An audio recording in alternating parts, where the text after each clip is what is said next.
ছোট্ট একটি গ্রামে থাকত এক ছেলে, নাম তার রাহিম। সে খুব গরিব ছিল, কিন্তু তার মন ছিল খুব বড়।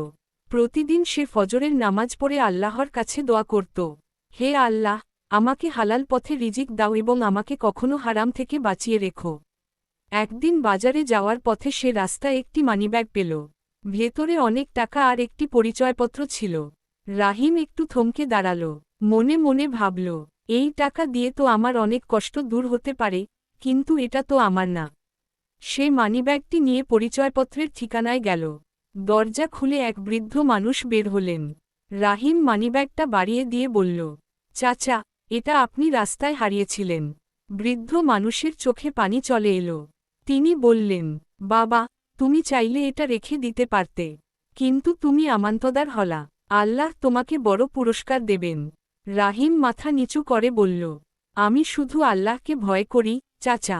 কয়েক দিন পর সেই বৃদ্ধ মানুষ রাহিমকে ডেকে পাঠালেন। তিনি ছিলেন এক বড় ব্যবসায়ী। তিনি রাহিমকে নিজের দোকানে কাজ দিলেন এবং অল্প কিছুদিনেই রাহিম তার সততার কারণে সবার প্রিয় হয়ে উঠল। সময় গেল, আল্লাহ রাহিমকে ধীরে ধীরে ধনী করে দিলেন। কিন্তু সে কখনো নামাজ, দোয়া আর আল্লাহর উপর ভরসা ছাড়েনি। রাহিম বলতো, মানুষ আমাকে কিছু দেয়নি, সব দিয়েছে আমার আল্লাহ।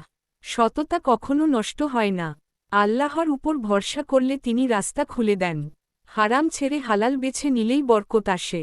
ভিডিওটি ভালো লাগলে লাইক কমেন্ট শেয়ার করতে ভুলবেন না।